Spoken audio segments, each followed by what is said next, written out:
सांगितलेले आहेत, त्याचे नियम सांगितलेले आहेत आणि त्याला हेही सांगितलंय की हा अधिकार तुला दिलाय मी हा गण चालवायचा. आता मला तुम्ही सांगा की काही परिस्थितीत अशी आहे की ज्या वेळेला त्याला ती गन चालवायची आहे त्यावेळेला जर का त्यांनी ती गनचा उपयोग नाही केला तर त्याचा अधिकार काढून घेतला जातो, किंवा त्याचा दुरुपयोग केला तरी देखील त्याचा अधिकार काढून घेतला जातो.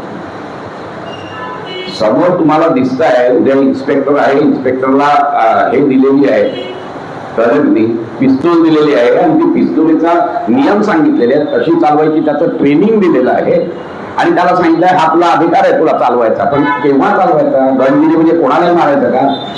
माझं कोणाशी तरी भांडण झालं तर मी मारणार का त्याला? नाही. तर तुला ह्या समाजाच्या रक्षणासाठी म्हणून जी गन दिलेली आहे, जी पिस्तूल दिलेली आहे, त्याचा अधिकार तुला दिलेला आहे चालवण्याचा. पण तो चालवण्याचा अधिकार म्हणजे वाईट मार्गाने चालवण्याचा अधिकार नाही दिलेला. तू वाईट मार्गाने जर चालवलीस तर तुझा अधिकार काढला जाईल, गन पण घेतली जाईल, तुला त्याच्यातून बाहेर काढलं जाईल. पोलीस भरती जी केलेली आहे त्याच्यातून तू बाहेर देखील. तुला अधिकार दिलाय, पण कसा अधिकार दिलाय? फक्त या गोष्टीसाठी दिलाय.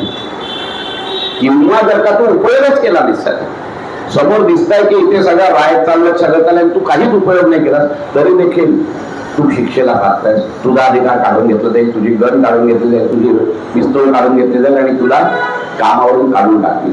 बरोबर आहे?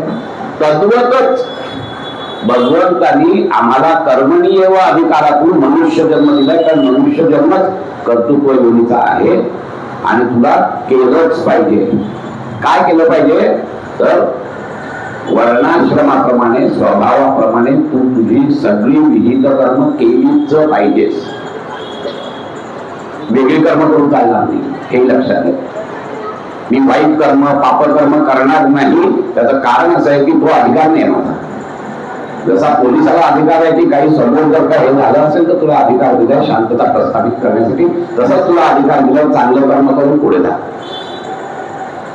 त्या अधिकाराचा जर का तू उपयोग केला नाहीस तर मग मात्र तू शिक्षेला पात्र होतोस, किंवा त्याचा दुरुपयोग केलास तरी तू शिक्षेला पात्र होतोस. कर्मणी एवढा अधिकार होतो. या एका वाक्यामध्ये एवढा सगळा अर्थ साठलेला आहे की हा अधिकार आहे हे समजलं पाहिजे. एकनाथ महाराजांनी म्हणूनच सांगितलं की हे पोटेन्शियल आहे आणि त्यांनी आमच्यावर कृपा केलेली आहे. खरं सांगायचं ये नरदेही केली कारण सच्चिदानंद पदवी घेणे ऐसा अधिकार नारायणी कृपावलोकन केलं. एकनाथ महाराजांनी आम्हाला सांगितलं आहे या नरदेहाचं काय पोटेन्शियल आहे, काय क्षमता आहे, सच्चिदानंद पदवी घेणे. आणि ऐसा अधिकार तो शब्द वापरला आहे, ऐसा अधिकार नारायणी कृपावलोकन केलं. हा अधिकार तुला दिलेला आहे, जा सच्चिदानंदापर्यंत. गाढवासारखा वागलास तर मात्र परत पुत्रानंदाच्या आयुष्यात जाशील तू. हा अधिकार दिलाय, त्याच्यासाठी तुला नरजन्म दिलेला आहे. याचा फायदा करून घे. हा अधिकार आहे तुला दिलेला, याच्यात तुला प्रावीण्य आहे.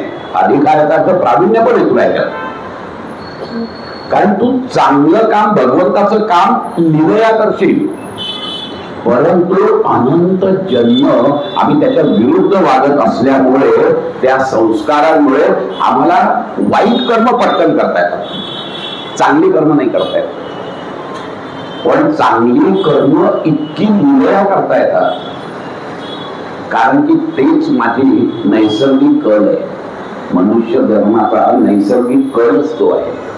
पण आम्ही अनंत जन्म असे घातलेले आहेत की त्याच्यावर संस्कार पाडले की आमचं जे मूळ स्वरूप आहे, भगवंताने आम्हाला कशासाठी जन्माला घातलंय हेच आम्ही विसरून गेलो आणि विरुद्ध मार्गाला जातोय. आणि त्यामुळे सतत हे जन्म मरण या चक्रातच आम्ही अडकलेलो आहोत.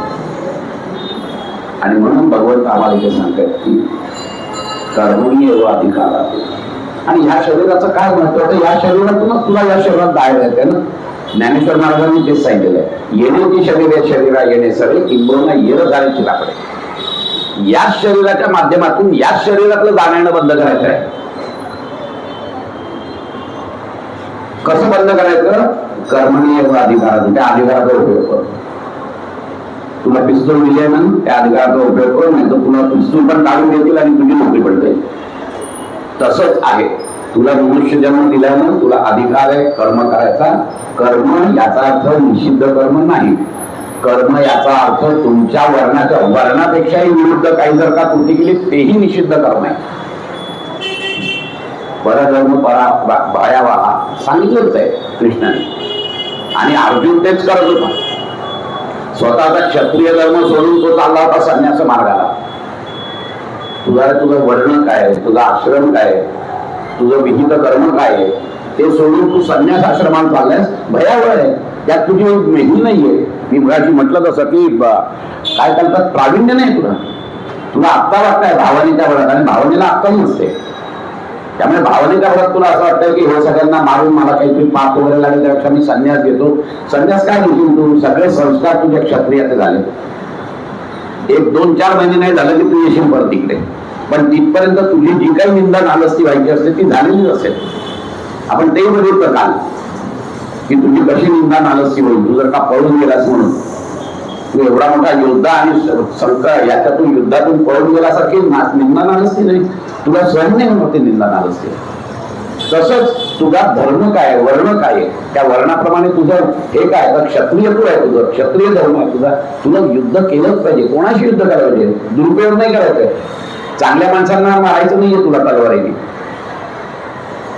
तुला पिस्तूल दिलेली आहे इन्स्पेक्टरला, तर चांगल्या लोकांना मारण्यासाठी नाही दिलेली, वाईट लोकांना मारण्यासाठी दिली. तसंच हा वर्ण, हा अधिकार तुला दिलाय, वर्णाश्रम पूर्ण दिलेला आहे तुला. याचा तुझा काय उपयोग आहे? तर तुझा उपयोग तुझ्या वर्णाश्रमाप्रमाणे जे आहे त्याप्रमाणे कर्म करणं हा तुझा अधिकार आहे. याच्यात तुझं प्रावीण्य आहे. कारण की अनंत जन्माचे ते संस्कार आहेत तुझ्यावर. मी पहिल्या याच्यात तुम्हाला सांगितलेलं होतं की त्यावेळेला वर्ण संकट नव्हता, त्यामुळे पिढ्यानपिढ्या त्याच संस्काराने लोक येत होती. ब्राह्मणाचा मुलगा ब्राह्मण याच्यातच येत होता. तो विद्यार्जन करायचंय, विद्यादान करायचंय, हीच कामं अनंत पिढ्या चालली होती, कारण की ते वर्णसंकर नव्हता.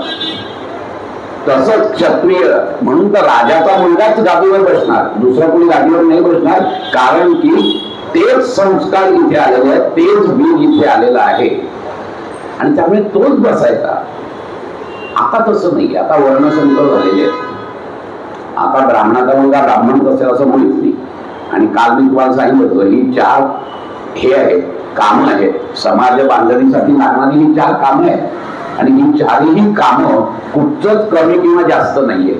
काल मी त्याच्यावरती तुम्हाला चांगलं सांगितलेलं आहे की तुमचं काम कुठचं आहे. आता वर्णसंकर झालाय, मग ब्राह्मणाचा मुलगा ब्राह्मणच होईल का, क्षत्रियाचा मुलगा क्षत्रियच होईल का? तर नाही होणार. कारण इतके वर्णसंकर झालेले आहेत की आता ते बीज, शुद्ध बीज इथे आलेलं नाहीये. आणि म्हणून मग त्याच्या मागचा उद्देश काय आमचा? मग आम्ही कसं ठरवायचं की माझा वर्ण काय? कारण जात हा शब्द तर या लोकांनी आणलेला आहे, त्याच्याबद्दल आपण काही बोलतच नाही. जात हा कुठे शब्द नाहीये. मग आमचा नैसर्गिक कल कुठे आहे हा महत्वाचा मुद्दा आहे. बाबा जो माझा नैसर्गिक कल आहे, ज्याच्यामध्ये मला प्रावीण्य सहजपणे मिळत आहे, तो माझा नैसर्गिक कल आहे, तो माझा वर्ण आहे. 4 कामं आहेत. एक ज्ञान घेणं, ज्ञान देणं हे एक काम झालं. एक संरक्षण करणं आपल्या याचं, ते दुसरं काम झालं. एक व्यापार करणं आणि व्यापारातून संपूर्ण समाजाला अर्थार्जन करून देणं हे तिसरं काम झालं. आणि बाकीची जी सगळी कामं आहेत ती कामं करणं. आणि या 4ही कामात कुठचंही काम चांगलं किंवा वाईट असं काही नाहीये. काल तुम्हाला उदाहरण दिलं की आपल्या महाराष्ट्रात जो दिला 18 पगड जाती जमातीची लोक आहेत, संत लोक, सगळे त्या भगवंताला जाऊन पोचलेले आहेत. कारण त्यांनी काही मानलं होतं, त्यांच्या याच्याप्रमाणे वर्णाश्रमाप्रमाणे जे काय मला ते केलं, पण भगवंताशी अनुसंधान सोडलेलं नाही त्यांनी. कुठचंही काम करा तुम्ही. कारण ही 4 कामं आहेत, या 4 कामांनीच समाज बांधून ठेवला जाणार. आणि म्हणून तू कर्मणी एव अधिकारातून 4 गोष्टी सांगितल्यात. अजून कर्मयोग नाही सांगितलेला, फक्त या कर्मयोगातले हे 4 भाग सांगितलेत त्यांनी. आणि दुसरं काय सांगितलंय? मा फलेषु कदाचन, फळाची अपेक्षा करू नको, कारण ते तुझ्या हातात नाहीये, तुझा अधिकारच नाही त्याच्यावर. कर्मावर तुझा अधिकार आहे, कारण की मी तुला मनुष्य जन्म दिलेला आहे, मी तुला नरदेह दिलेला आहे, याच्यात तुझा अधिकार आहे, यात तुला प्रावीण्य आहे. पण त्या फळावर अपेक्षा नाहीये, तुला अधिकार नाही तुला. ते केव्हा मिळेल काय मिळेल माहित नाही.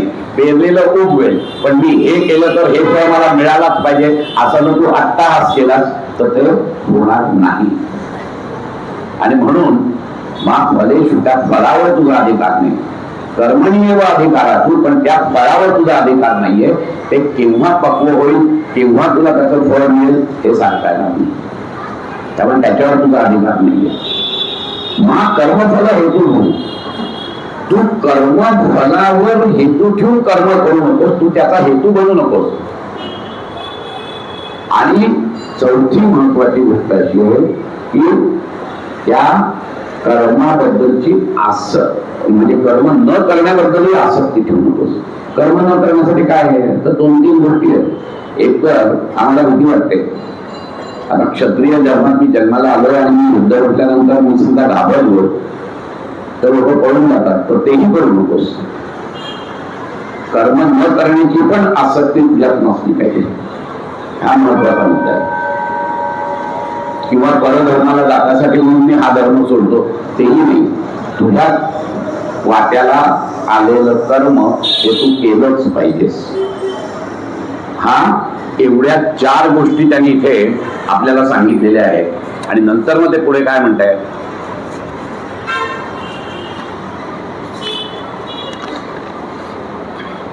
आणि आता त्यांनी योगाची व्याख्या सांगितलेली आहे. हे 4 भाग आहेत त्याचे, आणि आता योगाची व्याख्या सांगितलेली आहे त्यांनी. योगस्थ पूर्वकर्माणि संगम त्यक्त्वा धनंजय सिद्ध सिद्ध समभूत्वा समस्तम योगोच्यते. योग म्हणजे काय आहे, या 4 गोष्टी सांगितल्या आहेत. तुझं कर्म कसं करायचं त्या 4 गोष्टी त्यांनी सांगितलेल्या आहेत.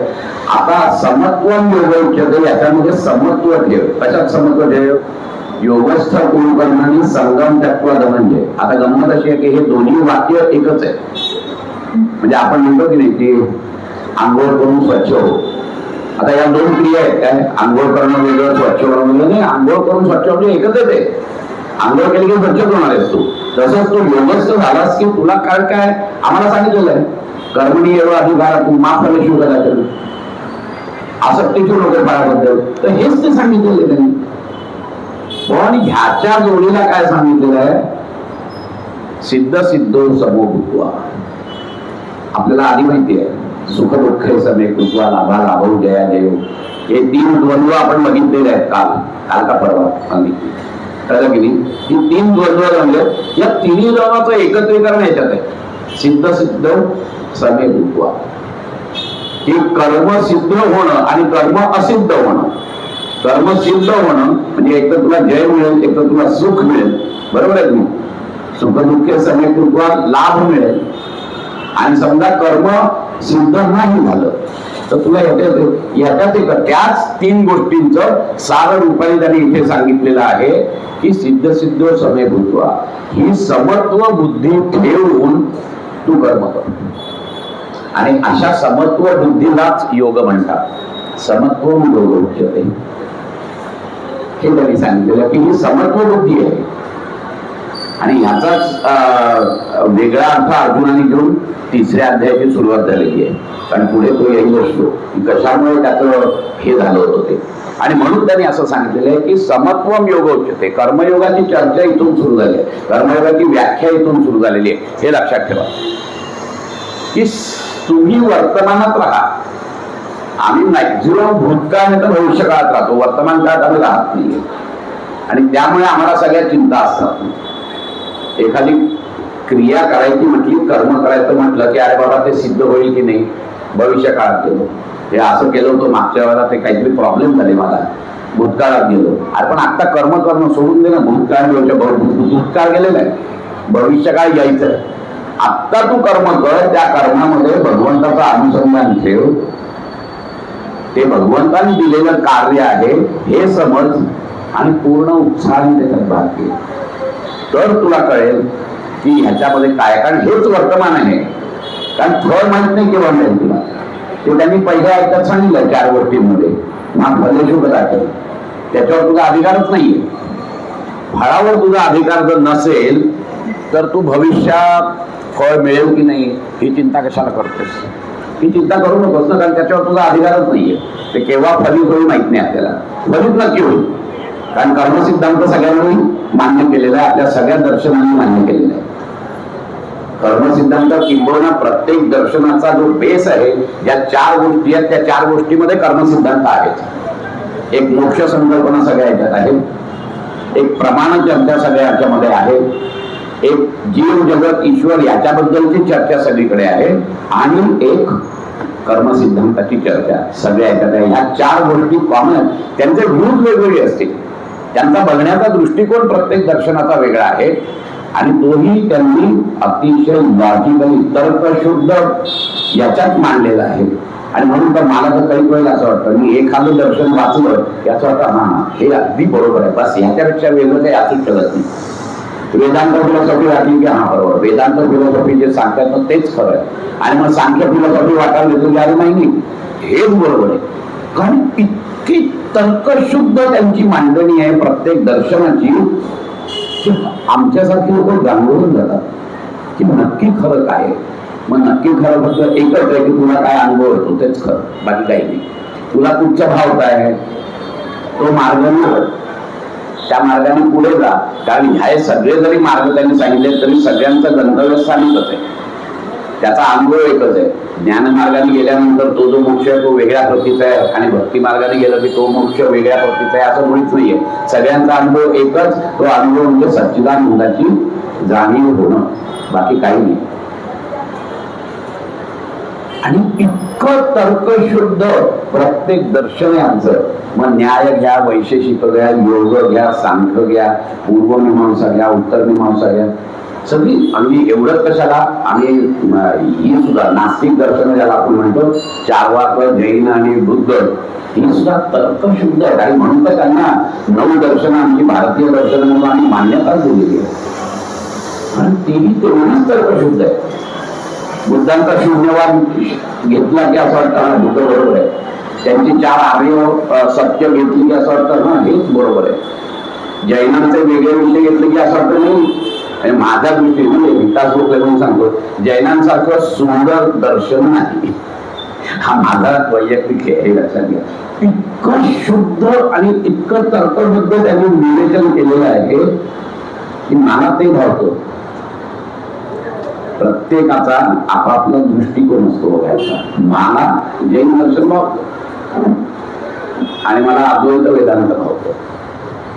मग नंतर योगाचा अभ्यास करायला लागल्यावर नाही, पतंजली मुलींचं योग दर्शनाच्या वेळेला मी जेव्हा बोलतो तेव्हा नाही हेच बरोबर आहे, पतंजली मुली सांगतात तेच बरोबर आहे. याच्यातून निष्कर्ष एकच काढायचा असतो की ही लोक इतक्या तर्कशुद्ध याच्यामध्ये आपलं दर्शन बरं. तिथे वादविवाद होतं ना, वादी प्रतिवादी पद्धतीने ही सगळी दर्शन शुद्ध होत गेलेली आहे. एकाने आपलं मत मांडलं की बाकीचे तुटून पडायचे त्याच्यावरती, पण ते तुटून पडायच्या आधी त्या दर्शनाचा खूप अभ्यास करायचे, प्रचंड अभ्यास करायचे. एखादं मत समजा कोणी मांडलेलं असेल तर त्या मताला ह्या गृहस्थांनी का बरं हे मांडलं मत ह्याचा आधी अभ्यास होत असेल. तो अभ्यास झाल्यानंतर हे मत कसं खोटं आहे हे आपला सिद्धांत मांडून स्वच्छ करायचा असतो.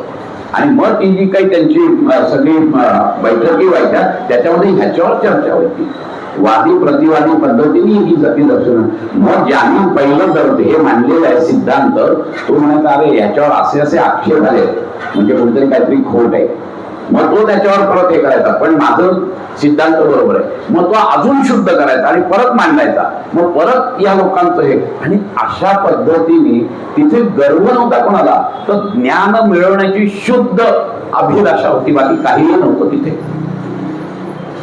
की ज्ञान पाहिजे तुम्हाला. आणि म्हणून तर वादविवादात हारल्यानंतर शिष्यत्व पत्करलेलं आहे. असे शंकराचार्यांचे बौद्ध धर्मातले काही शिष्य आहेत की सगळे वादविवादात हरवलेले होते आणि पद्धतच ही होती की हा नाही मला तुमच्या पुढे नाही जाता येत आणि तुमच्या पुढे मला नाही जाता येत म्हणजे मी तुमच्याशी कमी आहे, मी तुमचं शिष्यत्व पत्करतो. हा त्याच्या मागचा म्हणजे शुद्धता किती असावी, ज्ञानार्जनामध्ये किती शुद्धता असावी. कारण तळमळ होती की ज्ञान मिळवणं हे तळमळ होती तिथे. त्या तळमळीतून हे वादी प्रतिवादी पद्धतीने आमची सगळी दर्शनं शुद्ध शुद्ध शुद्ध अतिशुद्ध होत गेलेली आहे. आणि म्हणून इथे त्यांनी सांगितलेलं आहे योगस्थ गुरुकर्माणी सन्मत्वा धनंजय सिद्ध सिद्ध समकृत्व समत्व योग होते. समत्व बुद्धी, समभाव असलेली बुद्धी हाच योग आहे. कुठच्याही क्षेत्रात गेला तरी देखील तुमचा समत्व भाव जायला नाही पाहिजे, हेच त्याच्या मागचं सांगितले. कारण समत्व योग उच्यते. कुठच्याही क्षेत्राचं. आणि मग कशात समत्व? तर सिद्ध आणि असिद्धी याच्यामध्ये समत्व. तर सिद्धी असिद्धीमध्ये ते सगळं आलेलं आहे. जय पराजय, सुख दुःख, लाभ हानी हे सगळे आलेले आहे. सुख दुःखे समीकृत्वा लाभालाभ जयाजय, त्याच्यावर आपण बरंच नियोजन केलेलं आहे. त्या सगळ्यांचा सारांश इथे घेतलेला आहे आणि त्यांनी एक व्याख्या केलेली आहे की समत्व योग उच्यते. आणि मग ते पुढे काय म्हणतायत? दुरेन हि अवरम कर्म बुद्धी योगात धनंजय बुद्धौ शरणम अन्विच्छ कृपणा फलहेतवा. इथे यांनी सांगितलंय की बुद्धी योगापेक्षा म्हणजे समस्त बुद्धीने केलेल्या कर्मापेक्षा कर्माची इच्छा धरलेली लोक त्यांचं कर्म खूप कनिष्ठ आहे. आणि इथेच याच्यात अर्जुन गांधरलेला आहे आणि तिसऱ्या अध्यायाची सुरुवातच त्यांनी केलेली आहे. त्याला वाटलं की हा बुद्धियोग म्हणजे ज्ञानयोग आहे आणि म्हणून तिसऱ्या अध्यायाची सुरुवात जर तुम्ही बघितली तर त्यांनी कृष्णाला प्रश्न विचारलाय, तू मला सांगतोयस की बुद्धी ज्ञानयोग चांगला आहे आणि मला म्हणतोय अशा भोर पातकात तू घालतोयस की याला मार त्याला मार, बरं साध्या लोकांना मार नाही, माझ्या गुरुला मार, माझ्या आजोबांना मार, हे सगळं तू सांगतोयस, हा कसा काय विरोधाभास आहे? इथूनच तिसऱ्या अध्यायाची सुरुवात झाली. हाच तो श्लोक आहे की ज्याच्यामुळे तो अंगठलाय. इथे बुद्धी योग याचा अर्थ समत्व बुद्धीने केलेलं कर्म हा आहे अर्थ. आणि त्यांनी असं सांगितलं समत्व बुद्धीने कर्म करायचं म्हणजे काय? निष्काम कर्म करायचं, कारण फळाची अपेक्षा ठेवायची नाही. त्या कृतीमध्ये पण आसक्ती नसली पाहिजे. आसक्ती कुठेच नसली पाहिजे, ना कर्मात ना कर्मफलात, कुठेच आसक्ती नसली पाहिजे. मला हे कर्म आवडतं म्हणून मी करतो म्हणजे आसक्ती आली नाही. माझं हे कर्तव्य आहे, मला हे भगवंतांनी दिलेलं आहे, हे माझं काम आहे, माझ्या वर्णाश्रमाप्रमाणे आलेलं हे माझं विहित काम आहे, त्यामुळे हे मी काम करतोय. या भावाने जर तुम्ही काम केलं आणि कर्मफळाची अपेक्षा नाही ठेवली तर तो बुद्धियोग होतो. हा समत्व बुद्धी जी आहे ही समत्व बुद्धी ठेवून जेव्हा तुम्ही कर्म करता, कारण क्रिया ही चांगली किंवा वाईट असं काहीच नसतं. त्याच्या मागचा जो उद्देश आहे तो उद्देश त्या क्रियेचं कर्म करतो, हे लक्षात घ्यायचं आपण. रणांगणावर शत्रू पक्षाला अनंत लोक मारतात, ती क्रिया झाली. आता मारणं हे समजा शास्त्रामध्ये वाईट आहे तर म्हणजे कोणीच म्हणजे कृष्ण पण तो अगदी देव असला तर देखील त्याला कधी आयुष्यात परत वर घेतलं नसेल. त्याच्या मागे उद्देश आहे की मी नीती आणि तिच्या मागे लागलोय, मी त्यातले जे वाईट हे आहेत त्याच्यासाठी मी झगडतोय, ही भावना ठेवून तू लढतोयस. आणि म्हणूनच कृष्णाने सांगितलं की तू लढ, तू कर्मबंधनातून. तोही आपण श्लोक बघितलाय की तू लढ. कसा लढ? तर या पद्धतीने कर्मयोगाच्या तू युद्ध कर, तुला कर्मबंधनातून मुक्ती मिळेल. कर्मबंधनातून मुक्ती केव्हा मिळेल? कारण कर्म तर केलंच पाहिजे. कर्म न करता जातो कुठे? कारण कर्म न करण्याची आसक्ती बाळगू नको असं आम्हाला सांगितलंय 4 याच्यामध्ये. मा कर्मफल हेतुबी नातू संगस्तू अकर्मणी. कर्म न करण्यामध्ये पण तुझी आसक्ती नसली पाहिजे. आणि म्हणून ही पण गोष्ट लक्षात ठेवायची आपल्याला. एकात एक सगळं त्यांनी सांगितलेलं आहे व्यवस्थित. आणि म्हणून त्यांनी इथे सांगितलेलं आहे की बुद्धी योगापेक्षा म्हणजे समत्व बुद्धीने केलेल्या कर्मापेक्षा सकाम कर्म हे खचितच हीन दर्जाचं आहे, हेच त्यांनी सांगितलेलं आहे. आता सकाम कर्म आणि निष्काम कर्म याच्यात जर तुम्ही बघितलं तर 2-4 गोष्टी येतात त्याच्यात. सकाम कर्मामध्ये कर्तृत्व येतं. कर्तृत्व भाव आला की भोक्तृत्व भाव आलाच. ते नाण्याच्या 2 बाजू आहेत. तुम्ही कर्तृत्व भाव टाकलात की भोक्तृत्व भाव ना, त्याचं जे काही तुम्हाला भोग आहे ते भोगावेच लागणार आहे. दुसरं, फळ मिळालं तर आनंद आणि नाही मिळालं तर दुःख. हा परत त्यातला ड्रॉबॅक ज्याला आपण म्हणतो की नाही, सकाम कर्मातले ड्रॉबॅक सांगतो तुम्हाला मी.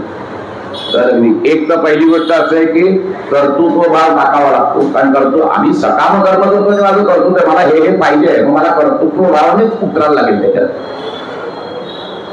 त्यामुळे ते जर नाही मिळालं तर दुःख होतं आणि मिळालं तर सुख मिळतं. कारण सुख म्हणून तिथे थांबतो का आम्ही? तिथे नाही थांबतो. त्याच्यावर अजून बरोबर म्हणतो, अजून पाहिजे, अजून पाहिजे, अजून पाहिजे. म्हणजे ती शृंखला चालूच राहते. हे सगळे त्याचे निगेटिव्ह पॉइंट्स आहेत. त्यानंतर अजून काय आहे की हे सगळे जे सकाम करणं ही सगळी भौतिक गोष्टींची आहे, ती नाशवंत आहे. म्हणजे अगदी हे जरी म्हटलं स्वर्ग प्राप्तीसाठी जरी यज्ञ वगैरे केले तरी देखील स्वर्गातून परत तुम्हाला इथेच यायचं आहे.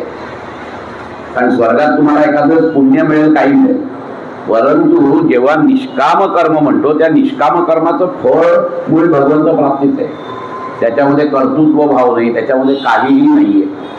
पुण्य पण नाही, पाप पण नाही, दोन्ही इथेच सोडावे लागतात. कारण पुण्य अति कमवलं तर तुम्ही जाल स्वर्गात, पण परत तिथून इथेच येणार तुम्ही. त्यामुळे तुम्हाला जर का भगवत प्राप्ती पाहिजे असेल तर तुम्हाला निष्काम कर्मच करणं भाग आहे, दुसरं काही नाही. आणि म्हणून त्यांनी असं सांगितलं की समत्व भावाने ज्या वेळेला तुम्ही कर्म करता ते कर्म सकाम कर्मापेक्षाही कितीतरी वरच्या दर्जाचं असतं. हेच त्यांनी इथे सांगितलेलं आहे की बुद्धी, आणि म्हणून तो बुद्धीच्या ठिकाणी आश्रय घे, बुद्धीने कर. कारण बुद्धी जी आहे ना तीच फक्त आपल्याला प्राणीपासून मनुष्य हे दोन डिफरन्शिएट करते, बाकी काही करत नाही. कारण आमच्याकडे बुद्धी आहे विश्लेषणात्मक. मी आज परवा पहिल्या याच्यात सांगितलं होतं तुम्हाला, ती विश्लेषणात्मक बुद्धी दिलेली आहे. ती वर पण घेते, खाली पण घेते. ते विश्लेषण करत करत तुम्ही प्रकृतीवरून विकृतीत पण जाऊ शकता आणि तुम्ही प्रकृतीवरून संस्कृतीत पण जाऊ शकता, कळलं की नाही. पण ज्या वेळेला तुम्ही ती बुद्धी, विश्लेषणाची बुद्धी, चांगलं काय वाईट काय किंवा प्रकृतीवरून संस्कृतीत जाण्यासाठी वापरता तेव्हा तीच विश्लेषणात्मक बुद्धी सत्सद विवेक बुद्धी होते. आणि मग चांगलं काय वाईट काय, धर्म काय अधर्म काय, पाप कर्म काय पुण्यकर्म काय, हे अनालिसिस व्हायला लागतं, कळलं की नाही.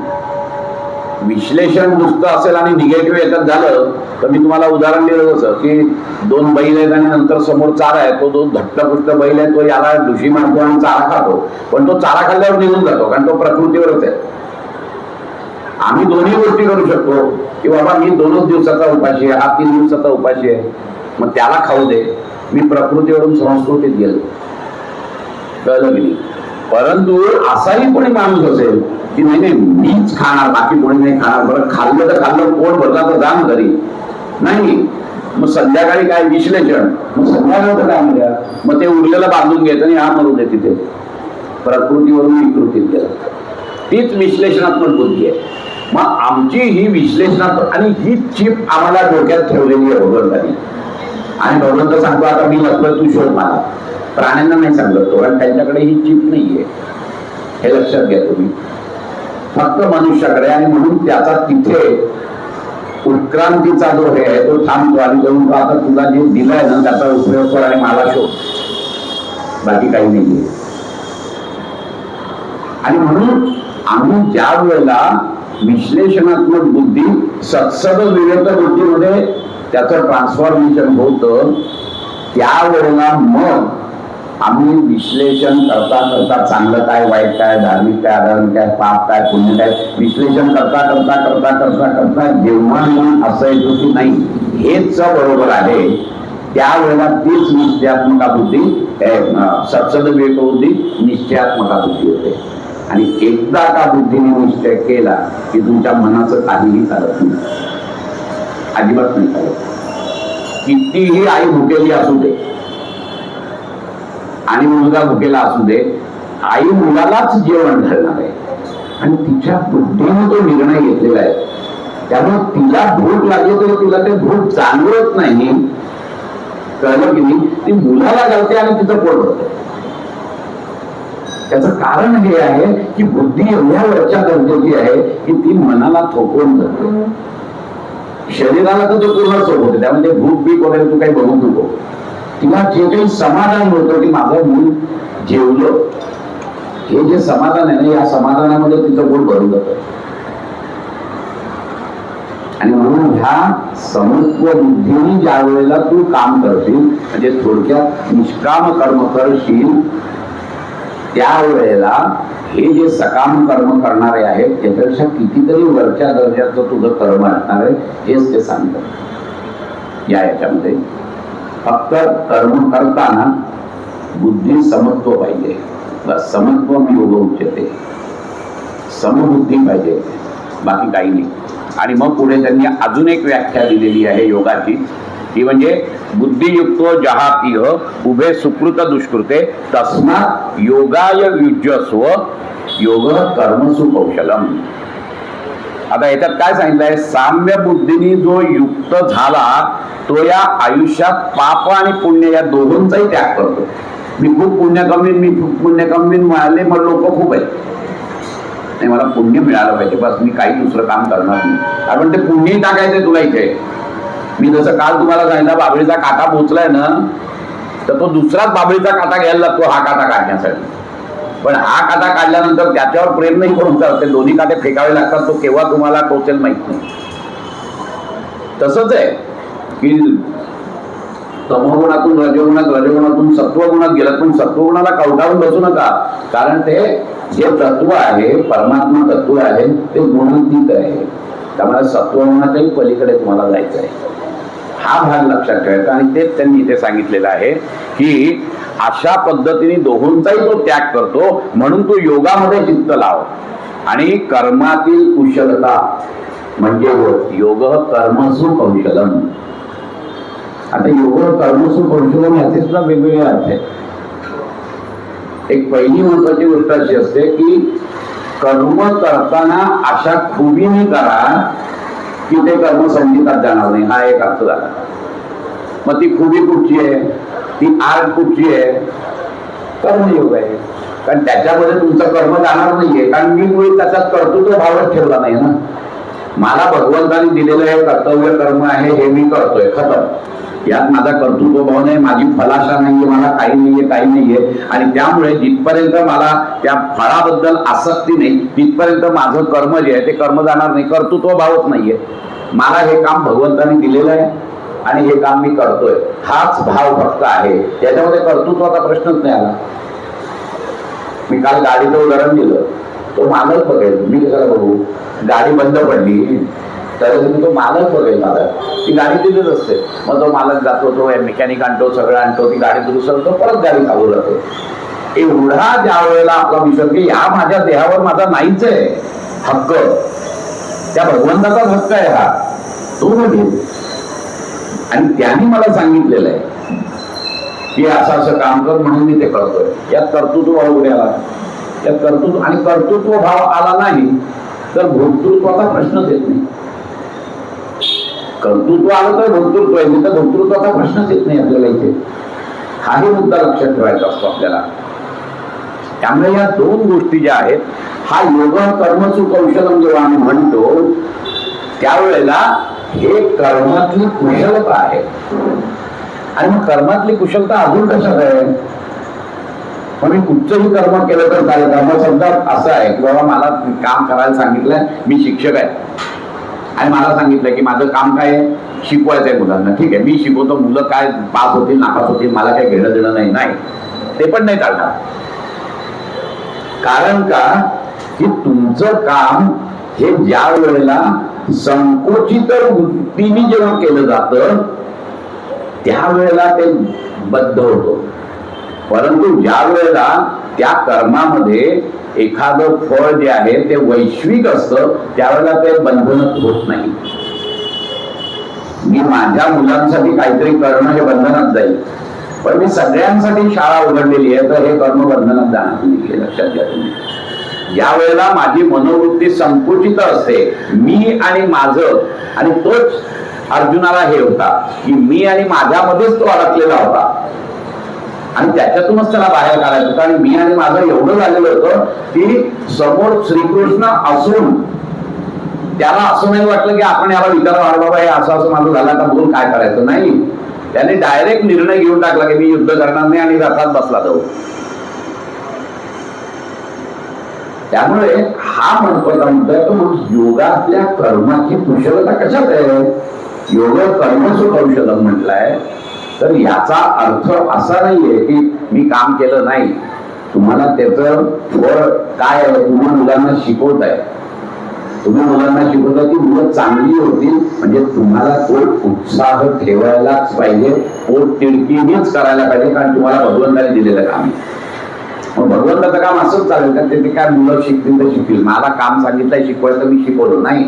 एखाद्या मुलाला नाही चांगलं कळलं तर 10 वेळा शिकवा, कारण ते भगवंताचं काम आहे. लोक ना योग कर्मसु कौशलमचा फार वेगवेगळे हे अर्थ लावतात. खरं सांगायचं तर योग कर्मसु कौशलमचे अनंत अर्थ आहे. आणि अशा वेळेला जेव्हा मी शिकवतो त्यावेळेला माझ्या मानसिकता ही वेगळी असते माझी. आणि नाही मला फक्त मी शिक्षक आहे, मला पण काय आतमध्ये कुठेतरी अनकॉन्शियस माइंड मध्ये मला याचा पगार मिळणार आहे तेवढं झालं की समजलं. हा जर उपयोग झाला तर त्याला योग कर्मसु कौशल म्हणत नाही. तुम्ही जे काम करताय, तुम्ही जे कर्म करताय ते कर्तव्य बुद्धीने करायचं आहे, तरच ते कर्म तुम्हाला बद्ध होणार नाही. कर्तव्य काय तुमचं? मुलांना शिकवायचं आहे, तर मग मुलं शिकतायत का, त्यांच्यात प्रगती होते का, हे सगळं तुमचंच काम आहे. हे योग कर्मसु कौशल नाही. आणि तिसरं महत्वाचं म्हणजे की उत्साह पाहिजे, 100% इफिशियन्सी. याला कर्मातली कुशलता म्हणतात. आम्ही कुठच्याही कर्मामध्ये 100% आमची ही घालत नाही. कारण का? कारण आमच्यामध्ये भयंकर हे असतं, अरे बाबा ते होईल की नाही पूर्ण, बरं ते झालं तर मग ते परत ते कोणी लुटून येतील का पैसे, काय अनंत गोष्टी. आणि प्रत्येक हे निगेटिव्ह विचार माझी एनर्जी काढून घेत असतात. आणि माझी थोडीशी एनर्जी उरते की नाही, त्या एनर्जीने मी ते कर्म करतो. हे योग कर्मसु कौशल नाही.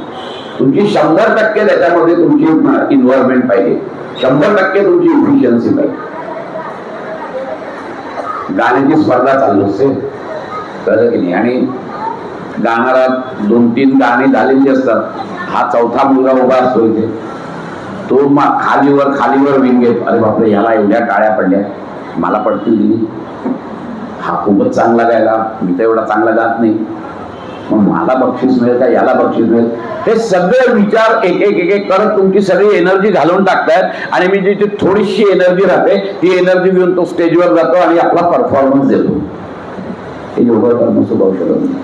पण एखादा मुलगा असंही असं खड्ड्यात गेलं, ते मला काय बक्षीस मिळत नाही, मला गायचं आहे बस, बाकी काही माहित नाही. आमच्या इथे गाणारी आहे बरं का, आज आपलं खूप मोठं भाग्य आहे, एक मोठ्या गाणारे आपल्या इथे बसलेले आहेत. त्यांना पटेल म्हणून सांगितलं की मला फक्त गायचं आहे आणि मीच गाणं व्हायला पाहिजे. याने मला काय त्या टाळ्या पडतायत का काय पडतायत, मी आणि गाणं एकरूप होणं हेच आहे. ह्या वेळेला या मानसिकतेमध्ये जेव्हा तो जातो त्यावेळेला तो 100% स्वतःची एनर्जी त्यात टाकतो. आणि 100% टाकल्यानंतर त्याचा परफॉर्मन्स इतरांपेक्षा खूप चांगला असतो. हे योग कर्मसु कौशल. विविध छटा आहेत त्याला, आणि त्या विविध छटेमध्ये कुठेही निरुत्साह नाहीये, उत्साहच आहे. कुठेही दुःखी मनाने काही काम करायचं नाहीये, आनंदित मनाने काम करायचं आहे आणि समर्पण भावनेने काम करायचं आहे. या तिन्ही गोष्टी आहेत तिथे. तेव्हा ते योग कर्मसु कौशल म्हणू शकतं, तिथपर्यंत नाही म्हणून. हे महत्वाचा मुद्दा इथे लक्षात ठेवायचा.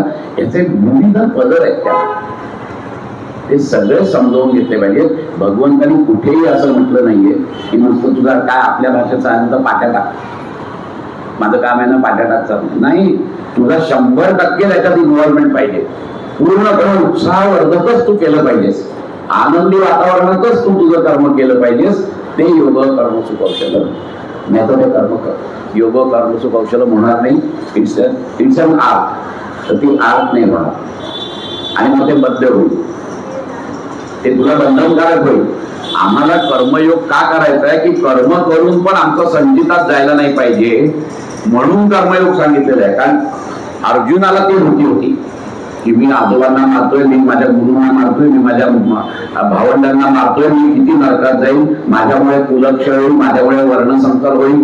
बरं काय लांब लचक यादी त्यांनी पहिल्या अध्यायामध्ये दिलेली आहे. मग त्याच्यावरती त्यांनी ज्ञानयोग जेव्हा सांगितलं आणि सांख्य योग, त्यावेळेला त्यांनी सगळ्यांची उत्तरं दिली. तू मारणार तू म्हणतेस ते तसेही मारणार, कारण जन्मलेला माणूस मारणारच आहे. यातच जोर मृत्यू, जोर जन्म मृत्यू असतो. त्यामुळे तू मारलं काय ते नाही मारलं, तू युद्ध नाही केलं तरी ते मारणार आहेत काही दिवसांनी. त्यामुळे ते जन्माला आलेला माणूस मारायचं, तुझं कसलं कर्तृत्व आलं. त्यापेक्षा तू तुझं जे धर्म आणि वर्णाप्रमाणे जे काही तुझं कर्तव्य आहे ते कर्तव्य करतो. ते नाही केलंस तर मी म्हटलं तसं कर्मणी एवढा अधिकार, तू ते जर अधिकार नाही बाळगलास तर तुझा अधिकार काढून घेतला जाईल. आता तुला मनुष्यजन्म दिलाय, अधिकार दिलाय, तुला पिस्तूल दिलेला आहे, त्याचा वापर कर. त्याचा वापर भलतीकडे करू नकोस. भलतीकडे गेला तरी तुझं पिस्तूल काढून घेऊ, तुझी नोकरी पण काढून घेऊ. तसंच आहे. आणि म्हणून योग कर्मसु कौशल्यांमध्ये ही तो उत्साह हा टिकलाच पाहिजे. माझी इफिशियन्सी 100% तिथे असलीच पाहिजे. आणि केव्हा होईल? 100% माझी जर इफिशियन्सी मला टाकायची असेल तर त्याच्यामध्ये मला फलाशा नकोच आहे. कारण ती जर आली तर माझी एनर्जी जाणार आहे.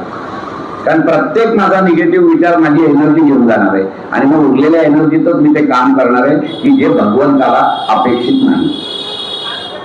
ज्या वेळेला भगवंत सांगतायत की योग कर्मसु कौशलम, त्या वेळेला त्या कर्मामध्ये तुमचं 100% योगदान पाहिजे, हेच अपेक्षित आहे त्याला. आणि 100% योगदान फक्त आणि फक्त तुम्ही निष्काम कर्म केलं तरच होणार आहे, नाही तर होणार नाही. आणि म्हणून या दोन व्याख्या खूप महत्वाच्या आहेत. समत्वम योग उच्यते आणि योग कर्मसु कौशलम. आणि या दोन्हीमध्ये मूळ गाभा काय आहे? कर्मणी एव अधिकारातू मा फलेषु कदाचन मा कर्मफल हेतुही मा संगेस्तु अकर्मणी. या 4 गोष्टींच्या वरूनच तुम्हाला तो योग साधायचा आहे. आणि मग ते केल्यानंतर मग त्याच्यात समबुद्धी पाहिजे, त्याच्यामध्ये कला पाहिजे. असं नाही सांगितलेलं ठीक आहे या 4 गोष्टी केल्यास मला सोडून दे, नाही, त्याच्यात कला पाहिजे. त्या कलेचे हे 3 पैलू मी सांगितले तुम्हाला. हे 3 पैलू त्याच्यात पाहिजे. ठीक आहे, मी फळाची अपेक्षा नाही करत. मला त्यांनी सांगितलं मी करून टाकतो, मोकळा होतो. नाही, करून टाकव, पाट्या टाकणं नाहीये. योग कर्मसु कौशल्यामध्ये तुमचा उत्साह पाहिजे. त्याच्यात उत्साह जर नसेल तर काही उपयोग नाही. शिक्षकांनी सांगितलं मला शिक्षकी पेशा आहे माझा, मी शिकवतो, ते काय मुलं ते कार्टी काय करायचे ते करतील, नाही. त्यांना कसं तुम्हाला त्या शिक्षणामध्ये त्या गणितामध्ये कसा उत्साह येईल हे तुमचंच काम आहे. कारण एका कामामध्ये अनंत काम आहे. जेव्हा तुमची 100% त्याच्यामध्ये ही असेल, योगदान असेल, तेव्हा तुम्हाला कळेल. आणि तेव्हा खरं सांगायचं योग कर्मसु कौशल्यांचा अजून एक अर्थ असा आहे की कर्म करतानाच इतका आनंद होत असतो की त्या कर्मफल त्याच्या पुढे काहीच नाहीये. हा खूप मोठा अनुभव येतो आणि हा आपण सगळा अनुभवतो. त्या कर्मामध्येच कितीतरी आनंद आहे की तेवढा आनंद असतो की मी ते कर्मफल विसरून जातो. योग कर्मसु कौशल्य. इतके वेगवेगळे पदर त्या कलेला आहे. कुठच्या कलेनी कर्म करावं तर या कलेनी कर्म करावं. आनंद उठा तुम्ही त्याच्यातच उठा. आणि आपण घेतो असा प्रत्येक जण घेत असतो. आपल्या आवडीचं काम जेव्हा आपण करतो ना त्यावेळेला काय फळ मिळेल काही नाही मानली. आता मी भरपूर ट्रेक नेतो, हिमालयात नेत असतो, काय कमी मला त्रास होतो का, पण त्यात जो काही उत्साह असतो ना तो मला वेगळाच असतो उत्साह. मग ह्याला त्याला त्यातले काही असतातच, मग त्यांना माझ्याबरोबर रोज प्रॅक्टिसला घेऊन जा, बरंच काय काय काय काय चालू असतं, पण त्याच्यात एक वेगळी मजा आहे. तशाच पद्धतीने तुम्हाला त्या कर्मामध्ये तुम्हाला भगवंतांनी दिलेल्या वर्णाश्रमाप्रमाणे दिलेल्या कर्मामध्ये तुम्हाला कसं व्हायला पाहिजे की कर्म करतानाच आनंद मिळाला पाहिजे. तर ते योग कर्मसु कौशल्य होतं, नाही तर होत नाही. त्यामुळे पुढे आपल्याला उद्याला संपवायचा आहे हा अध्याय. आता समबुद्धीने युक्त असलेले ज्ञानी लोक कर्मापासून उत्पन्न होणाऱ्या फळाचा त्याग करून जन्म मृत्यू बंधनातून मुक्त होतात आणि ते निर्विकार परमात्म्याला पोहोचतात. हे त्यांनी सांगितलेलं आहे. ते त्यांनी याच्यात इथे सांगितलेलं आहे. कर्मजम बुद्धियुक्ताहि फलम त्यक्त्वा मनीषिणाः जन्म बंध विनिर्मुक्ताः पदम गच्छन्ति अनामयाः. हेच सांगितलेलं आहे की तुम्ही जर का अशा पद्धतीने कर्मयोग केला तर तुम्ही भगवंतालाच जाऊन मिळणार आहात. पण केव्हा मिळाल? तुम्ही 100% केलात तर. तुमचं संपूर्णच्या संपूर्ण संचित कमी व्हायला पाहिजे. कारण जिथपर्यंत संचित कमी होणार नाही तिथपर्यंत तुम्हाला इथे यायचंच आहे. पण आम्हाला असं सांगितलेलं आहे, आमचं शास्त्र असं सांगतं की एकदा का त्याचं ज्ञान झालं की संचित जळून जातं, संचितच राहत नाही. आणि त्यामुळे परत जन्म देता नाही. नाही तर काय की 1000 संचिताचे युनिट्स माझ्यात आहेत कर्माचे.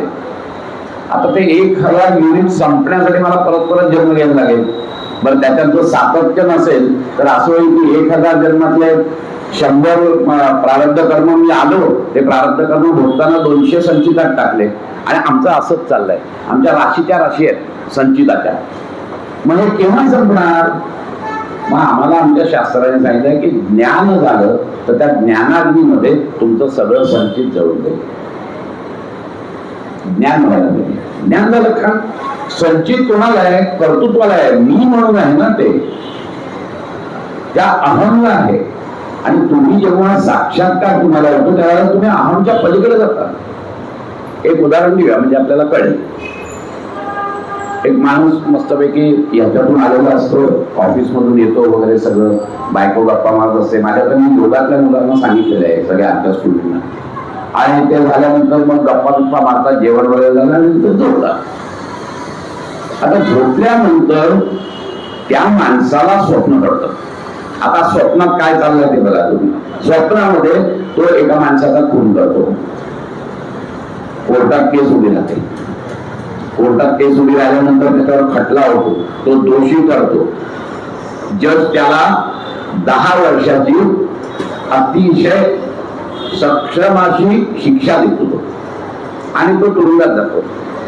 तुरुंगातला तो जो जेलर असतो तो भयानक क्रूर असतो. रोज येऊन त्याला मारायचा, चाकताने फोडायचा, हे सगळं स्वप्नात चाललंय बरं का, लक्षात घ्या तुम्ही. आणि इतका मुरत असतो तो त्या ह्याच्यामध्ये. 3 वर्ष तो हे करत असतो. सगळेच्या सगळे ही दुःख तो भोगत असतो. तरी अजून 7 वर्ष बाकी असतात. आणि एक दिवस काय होतं माहिती नाही, ते जेलर होतं, बहुतेक बायकोबरोबर भांडण झालं असेल, कळली. तो जो रागाचा तो इतका सपासप त्याला मारत असतो की त्याला विवळत तो जागा होतो. अगं आई ग, बायको बाजूला बसलेली असते. अहो काय झालं तुम्हाला? स्वप्न बघितलं का काही? आणि त्याला जाग येणारे हे स्वप्न आहे. ज्या वेळेला त्याला हे ज्ञान होतं त्यावेळेला त्याची उरलेली 7 वर्षाची जी शिक्षा आहे ती माफ होते. ज्ञान झालं, बरोबर आहे. तसंच आता आम्हाला जी दुःख आहे ही दुःख मी वेगळा आहे ह्याच्यामुळे झालेली आहे दुःख. ज्या वेळेला मला साक्षात्कार होतो भगवंताचा त्यावेळेला मीच्या पलीकडे मी गेलेला असतो. तो मीच गेलेला आहे माझा निघून, मी माझा विरघळून गेलेला आहे. त्यामुळे माझी ती संचित कर्माचा संबंधच येत नाही काही. ती सगळी विरघळून गेलेली आहेत माझी आणि मी त्याच्यातून बाहेर येतो. हे त्रैराशिक अरिथमेटिक इथे लागत नाही. ज्ञान मिळाल्यानंतर हे अंकगणन चुकीचं ठरतं. कारण त्या ज्ञानाग्नीने तुमचं संचित जे आहे ते सगळं संचित जळून जातं. त्याच हे उदाहरण म्हणून मी दिलं खरं की त्याला ज्ञान झालं की मी स्वप्नात होतो, आता मी जागा आहे, हे ज्ञान झालं त्याला. त्यामुळे त्याचं लगेच संचित सगळं गेलं काम.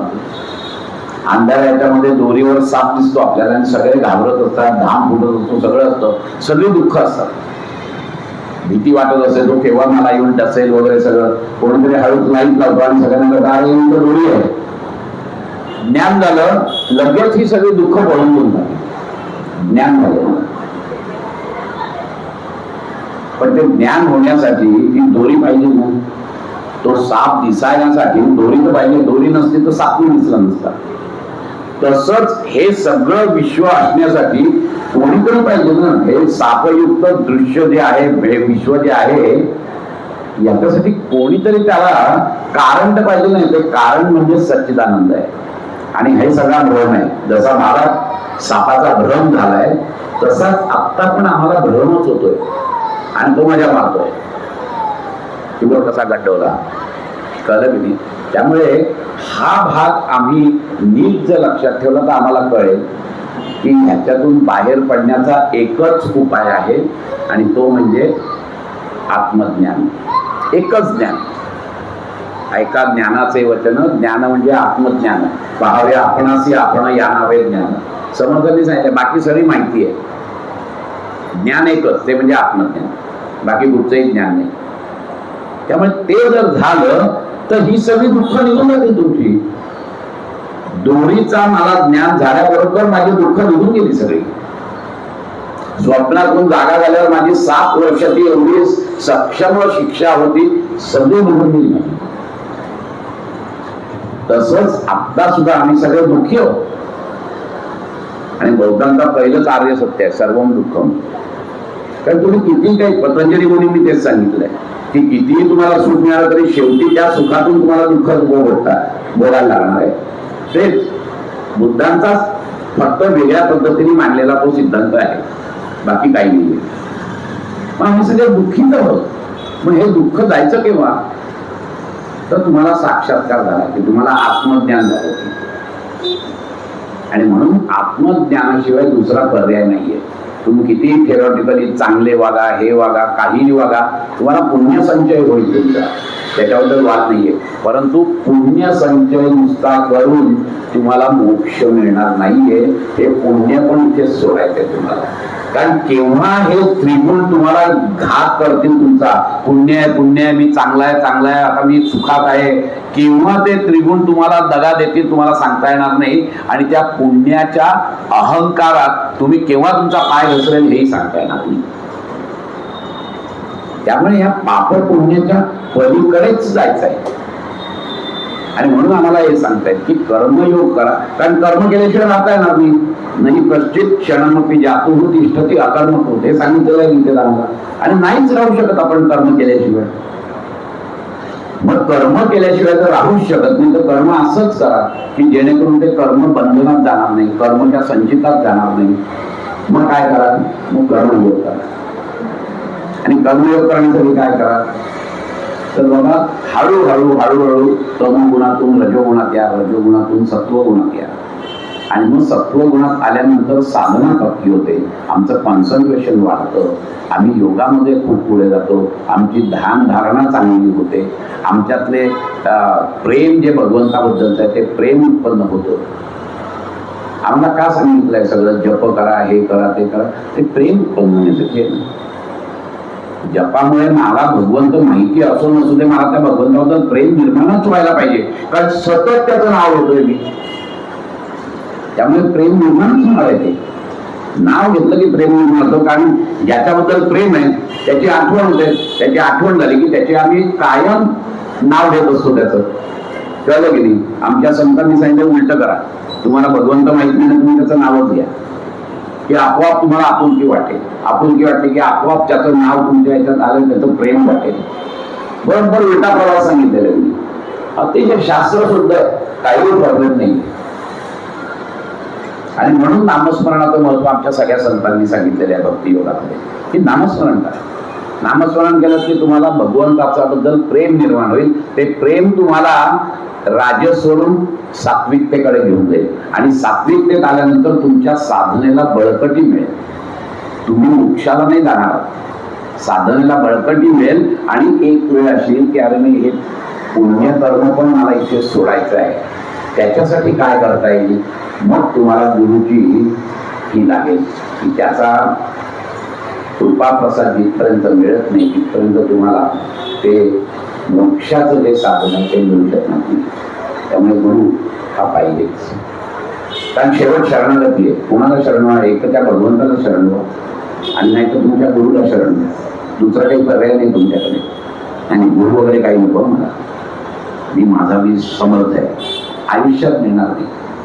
कारण माझा मी समर्थ आहे म्हणजे तो इगो असा धरून बसलाय तुम्ही, तर तोच तर पहिला आहे का अडथळा? तोच अडथळा आहे का? तो अर्थात पार करण्यासाठी तुम्हाला शरण द्यायचं. कारण शरणागतीचा बेस म्हणजे भक्ती योगाचा बेसच मुळे शरणागती आहे.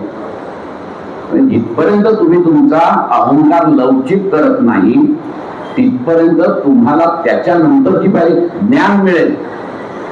तुम्हाला ज्ञानाने सगळं कळेल की अहम ब्रह्मास्मी. आम्हाला फक्त नुसतं कळलंय. संत लोकांना किंवा वरती जे योगी आहेत सिद्ध, त्यांना अनुभवाने पण कळलेलं की अहम ब्रह्मास्मी. पण तरी देखील त्यांच्यातला शेवटची जी गुण आहे ती राहिलेली आहे. कळलं की नाही? ती जाण्यासाठी मात्र त्यांना शरणच जायला पाहिजे. कारण पुढचा फलच आहे ना तो फक्त आणि फक्त त्याच्या कृपा प्रसादाने. योगाच्या भाषेत सांगायचं झालं तर कुंडलिनी शक्ती इथपर्यंत तुम्ही आणू शकताय आज्ञाचक्रापर्यंत. आज्ञाचक्रात कुंडलिनी स्थिर झाली याचा अर्थ संपूर्ण विश्वाचं ज्ञान तुम्हाला झालेलं आहे. कारण वैश्विक ज्ञानाचं हे सेंटर आहे. त्यामुळे तुम्हाला कळलेलं आहे की मी वेगळा आहे आणि ती प्रकृती वेगळी आहे. सांख्यांच्या भाषेत सांगायचं झालं तर किंवा बी म्हणजे परमात्मा आहे, बाकी ही सगळी उपकरणं आहेत. हे सगळं झालं तरी देखील सायुज्यता मुक्ती, आज सकाळी मी सायुज्यता मुक्तीचा उल्लेख केलेला आहे या ध्यानामध्ये, की सायुज्यता मुक्ती जर का तुम्हाला म्हणजे सर्वता मुक्ती येईल, सायुज्यता मुक्ती जर पाहिजे असेल तर तुम्हाला शरणागतीच पाहिजे. त्याशिवाय नाही. तुमचं अस्तित्व, तुम्ही जी जी काही लेबल्स लावलेली आहेत तुमच्या पर्सनॅलिटीवर, ती सगळीच तुमची खाली गेलीच पाहिजे, तरच तुम्हाला मिळेल, नाही तर मिळणार नाही. आणि त्याच्यासाठीच तुम्हाला शरणागतीशिवाय पर्याय नाहीये. भगवंताला शरण द्या, तुमच्या गुरुला शरण द्या, पण शरण जाऊन त्यांच्या आशीर्वादानेच होणार आहे. मी काल सांगितलं, किंचित राहिली फुलफुल शांत केली जनार्दनी. सगळं कळलं मला काय आहे काय नाही, पण तरी ती कुठेतरी फुलफुल होती. जेव्हा मी साष्टांग लोटांगण घातलं माझ्या गुरुला, त्यावेळेला मला खरं मी त्यांच्यात एकरूप झालो. एकरूप होणं महत्वाचं आहे, माझं अस्तित्व घालवणं महत्वाचं आहे. कितपर्यंत घालवता येणार नाही. नदी वाहत येते, मला सागराला मिळते, सागराला मिळते, सागराबद्दल प्रेम आहे, कुठेही पाणी पडू दे पावसाचं, ते पाणी वाट काढत काढत काढत काढत काढत आपल्या त्या सोर्स कडे येते. आणि एकदा का तिथपर्यंत ती नदी असते, आणि एकदा का ती समुद्रात विलीन झाली की तुम्हाला नदी काढता येत नाही बाहेर, ती समुद्रच बनते. हा अनुभव घेण्यासाठी माझा अहम घालवायला पाहिजे. आणि मी मुद्दा फक्त एवढाच होतो, जर का अहम गेला तर हे कोण करणार, अनुभव कोण घेणार. तर अनुभव द्यायचा नसतो, कारण तो जो अनुभव आहे तो अनुभवातीत आहे, तो अनिर्वचनीय आहे, तो शब्दातीत आहे, त्याचं वर्णन नाही करता येत, त्याचा फक्त अनुभव घ्यायचा असतो, बाकी काही करता येत नाही तुम्हाला. जिथपर्यंत तुम्ही म्हणताय की मला हा अनुभव आला, तिथपर्यंत तुम्हाला सच्चिदानंदाचा अनुभव नाही आला. सच्चिदानंदाचा अनुभव सांगण्यासाठी तुम्ही शिल्लकच राहत नाही. आणि ज्या वेळेला तुम्ही त्याच्यातून बाहेर येता, तो सगळा अनुभव घेऊन बाहेर येता, त्यावेळेला तुम्ही पूर्णपणे वेगळ्या व्यक्तिमत्वाची माणसं झालेली असतात. आणि तुमचं वागणं बोलणं याच्यातून फक्त आणि फक्त धर्मच टपकत असतो. त्याला पतंजली मुनींनी धर्ममेघ समाधी म्हटलेला आहे. फक्त धर्म, आणि तेही सांगून बोलून नाही, जे होतं ते आपणहून होतं. त्याच्या मागे मी असं करीन, मी तसं करीन हाही भाव नसतो. सहजतेने जे होतं ते सगळं धर्मच बरसत असतो त्याच्यातून. त्यालाच धर्ममेघ समाधी म्हटले. कारण की आम्हाला परत यायचंय, अजून माझा हा देह आहे ना, याचं काही विशिष्ट हे ठरलेलं आहे वर्ष, तोपर्यंत हा देह पडणार नाही, हे लक्षात घ्या. पण जोपर्यंत हा देह पडत नाही तिथपर्यंत तुम्हाला इथे राहायचं आहे. त्याला आम्ही जीवनमुक्त म्हणतो. की त्याला आता कळलेलं आहे, त्याला काही फरक पडत नाहीये की तुम्ही त्याला निंदा नालस्ती करा, काही करा, काहीच नाही. कारण तो त्या सच्चिदानंदातच डुबलेला आहे. त्याला सगळीकडे तेच दिसतं, ब्रह्मतत्वच दिसतं सगळीकडे. त्यामुळे हा अनुभव सांगायच्या भानगडीत कोणी पडत नाही. गुरु सुद्धा म्हणतो, तू अनुभव घे, बाहेर ये आणि मला काही बोलू नकोस. तुझा अनुभव माझा अनुभव सारखाच आहे, फक्त बोलायच्या भानगडीत पडू नकोस. कारण बोलायला गेलास ना की ते सगळं विदारलेलं चित्र डोळ्यापुढे येईल. खूप मोठा विषय आहे, परंतु ह्याच्या दृष्टीने जर आपण बघायला गेलो तर तुम्हाला एक सांगतो, समबुद्धीने केलेलं कर्म हे तुम्हाला त्या भगवंतापर्यंत पोहोचवतो, हेच कृष्णाने सांगितलेलं आहे. आणि समबुद्धीने कर्मच केलं पाहिजे, कारण कर्मणी एवढा अधिकार मुद्दाम तीच ओळ तुम्हाला सांगतोय. पळकुटेपणा नाहीये इथे कुठे. मला दिलेलं काम आहे ते मी चोखच केलं पाहिजे, उत्साहानेच केलं पाहिजे, 100% इफिशियन्सीनीच केलं पाहिजे. हाच त्याच्या मागचा उद्देश आहे, बाकी दुसरा काहीही उद्देश नाही. आणि मग पुढे ते सांगतायत की अतिशय सुंदर श्लोक आहे हा. यदा ते मोह कलिलम बुद्धी व्यतितरिष्यति तदा गंतासी निर्वेदम श्रोतव्यस्य श्रुतस्य. थोडक्यात म्हणजे असं आहे की जेव्हा तुझी बुद्धी, कारण अर्जुनाने हा प्रश्न विचारलेला आहे, अरे पण हे केव्हा होणार? तू म्हणतोय हे कर्मयोग वगैरे करते का, म्हणजे आज कर्मयोग केला की लगेच मला मुक्ती मिळाली का? नाही, केव्हा मिळणार मला मुक्ती?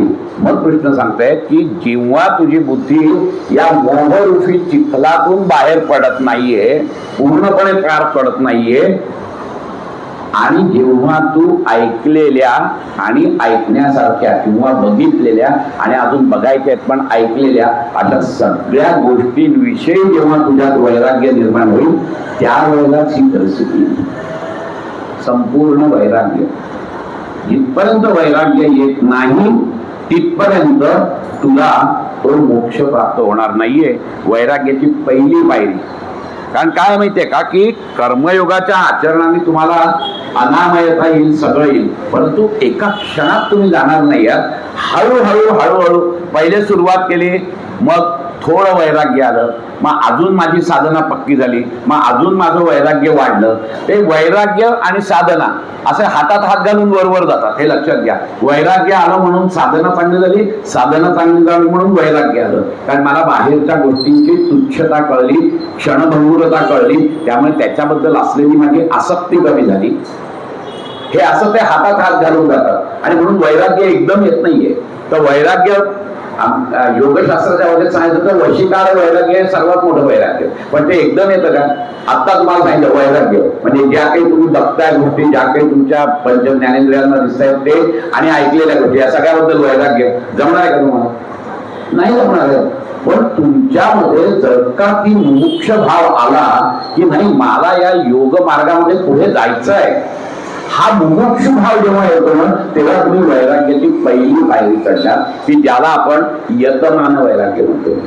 की मला ही इच्छा झाली आणि त्यामुळे आता सध्या इतक्या प्रकारच्या शब्द स्पर्श रूप रस गंध हे सगळं आणि त्याला उपभोगण्यासाठी माझी पंच ज्ञानेंद्रिय सगळे तब्येतीत आहेत आणि मी भरपूर उपभोग घेतोय त्याचा. परंतु आता मला कळलंय की वैराग्य जरपर्यंत माझ्यात येत नाही तिथपर्यंत मला याच्यात गती नाहीये. ही भावना ही पहिला टप्पा आहे वैराग्याचा. आणि मग मी त्याच्या पुढे जातो आणि मग असं होतं की खूप गोष्टींबद्दल जे माझं वैराग्य आहे त्यातला जिथे कमी अटॅचमेंट आहे त्याच्याबद्दल माझं वैराग्य वाढायला लागतं. त्यामुळे मी पुढच्या टप्प्यात जातो की त्या टप्प्यामध्ये ज्याला व्यतिरेक वैराग्य म्हणतात, त्याच्यामध्ये काही गोष्टींबद्दल मला पूर्ण वैराग्य आलं असतं पण अजूनही अनंत गोष्टीबद्दल वैराग्य आहे. तसेच माझी साधना पुढे जात चालली, कारण जसं जसं वैराग्य वाढेल माझी साधना खोल जात जाणार आहे. अजून माझ्या साधनेमध्ये मी खाली गेलो की नंतर असं होतं की ह्या एकेंद्रिय वैराग्य ज्याला म्हणतात आपण, की एक वैराग्य एका इंद्रियाबद्दलच आसक्ती सुटत नाही माझी, बाकीच्या बद्दल ती सुटते. म्हणजे बघण्याची सुटेल, कानाने ऐकण्याची सुटेल, नाकाने श्वास घेण्याची सुटेल, पण जिभेची सुटली नाही. एकेंद्रिय वैराग्य. एक इंद्रिय असं राहतं की त्याच्याबद्दल अजून माझं वैराग्य सुटत नाहीये, त्याला एकेंद्रिय वैराग्य. टप्प्याटप्प्याने वैराग्य येतं, असं एकदम वशीकार वैराग्य आयुष्यात शक्य नाहीये. कारण आम्ही इतके माजलेले आहोत ना, आमच्या इतक्या हे संस्कार आहेत की ते शक्यच नाही आम्हाला. त्यामुळे ते एकेंद्रिय वैराग्य आल्यानंतर माझी साधना अजून डीप मध्ये जाते आणि ती गेल्यानंतर अजून वैराग्य जेव्हा प्राप्त होतं त्यावेळेला माझे पंच ज्ञानेंद्रियांचे 5 विषय या सगळ्याबद्दल मला वैराग्य येतं. त्यावेळेला नुसतं तेवढं नाही येत वैराग्य, तर ऐकलेल्या गोष्टीबद्दल पण मला वैराग्य येतं. ह्या तर बघतोय मी, या मी अनुभवलेल्या आहेत. शब्द स्पर्श रूप रस गंध आणि त्याच्या अनुषंगाने माझी 5 ज्ञानेंद्रिय ही सगळी मी उपभोगली आहेत, पण आता मला त्याच्याबद्दलचं वैराग्य आलंय. पण ऐकलेल्या काही गोष्टी असतात कळलं मी, हा यार स्वर्गामध्ये ना ते तिथे ना मस्तपैकी अगदी अमृत वगैरे मिळतं, पाणी वगैरे काही मिळतच नाही तिथे. सुंदर अप्सरा, रंभा, मेनका, उर्वशी त्या सगळ्या असतात. बायका गेल्या, पुरुष एकदम खुश, पण तिथे मदन असतात, किन्नर असतात, गंधर्व असतात, ते पण असतात तिथे कळलं का. त्यामुळे बायकाही खुश होतील, दोघेही खुश काढू. आता ह्या ऐकलेलं कोण गेलंय तिथे बोलला त्या स्वर्गात जाऊन? अरे मी जाऊन आलो, खरंच रे तिथे काय अमृत असतं रे, पाणीच मिळत नाही. आणि काय विचारू नको विकास, तुला सांगतो अशा काही अप्सरा होत्या, अशा काही रंग ऐकलेल्या गोष्टी आहेत. कोणीही येऊन सांगितलेलं नाही, पण आम्हाला ऐकणे त्याची इच्छा की नाही यार आपल्याला स्वर्गात जायचे. कशाबद्दल? कोणी सांगायला आलाय तुला की तिथे काय आहे? ऐकलेल्या गोष्टी आहेत, पण तरीही त्याच्याबद्दल आसक्ती, ती पण आसक्ती निघून जाते. अशा वेळेला पंच ज्ञानेंद्रियांच्या विषयाविषयी सुद्धा आसक्ती नाहीये आणि ऐकलेल्या गोष्टींविषयी पण आसक्ती नाहीये, ही जेव्हा स्टेज येते त्यावेळेला त्याला वशीकार वैराग्य असं म्हणतात. आणि ते वशीकार वैराग्य जेव्हा येतं त्यावेळेला तुमची साधना ही खूप खोलवर गेलेली असते. कारण सगळ्याच बाबतीत हे शेवटचं वैराग्य आहे की सगळी साधनेसाठी लागणारी जी काही तुमची तयारी आहे ती पूर्ण झाली आहे आणि आता तुमची साधना पक्की झालेली आहे. आणि म्हणून भगवान इथे सांगताय की त्या मोहातून जिथपर्यंत तू त्या चिखलातून बाहेर येत नाहीस, त्या चिखलातून बाहेर येणं म्हणजे काय की हळूहळू वैराग्य जागृत होईल तुझं आणि येता येता अशी स्टेज येईल की बघितलेल्या आणि ऐकलेल्या सगळ्या गोष्टीत बदल. बघितलेल्या म्हणजे फक्त डोळ्याने बघितलेलं नाही, कानाने बघितलेल्या म्हणजे संगीत, नाकाने बघितलेल्या म्हणजे हे श्वास, याला आपण म्हणतो ते गंध, त्याच्यानंतर चव, जिभेने बघितलेलं काय, हे बघितलेलं म्हणजे फक्त डोळ्याने बघितलेलं नाही, या पाचही इंद्रियांनी आस्वाद घेतलेले जे शब्द स्पर्श रूप रसगंध आहेत या सगळ्याविषयी वैराग्य निर्माण होईल. केव्हा होईल?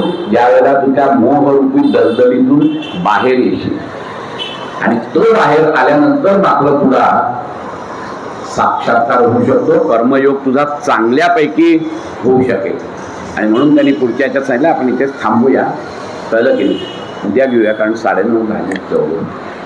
आपण इथे थांबू. पुढच्या एक श्लोक जो आहे तो घेऊ आणि नंतर मग त्याची स्थितप्रज्ञाची जी काही लक्षणं आहेत ती लक्षणं त्यांनी सांगितले. कारण की या सगळ्या चर्चेनंतर अर्जुन म्हणतो की सगळं कळलं रे बाबा मला, पण आता मला सांग की असा कोणी माणूस आहे का काय, असं नुसतंच वरवर तर तू सांगतोय.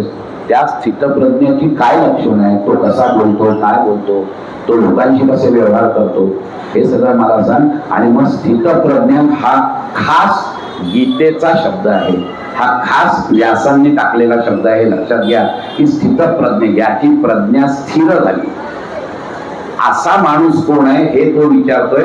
आणि मग जवळजवळ 18 श्लोक भगवंतांनी सांगितलेले आहेत स्थितप्रज्ञावर, की स्थितप्रज्ञ कसा होता. स्थितप्रज्ञस्य का भाषा समाधीस्थस्थ केशव. तिथून मग आपण उद्याला ते बघूया. एक श्लोक जो आहे तो उद्या घेऊ आणि मग स्थितप्रज्ञेच्या व्याख्येवर जाऊ. जी काही आजची सेवा झाली ती त्या घंटाई देवीला अर्पण करू आणि इथेच थांबू. एक शांतीपाठ म्हणायचा सगळ्यांनी. ओम पूर्णमद पूर्णमिदं पूर्णात् पूर्णमुदच्यते पूर्णस्य पूर्णमादाय पूर्णमेवावशिष्यते.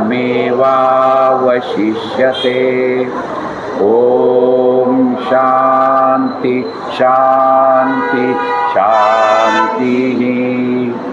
हरि ओम.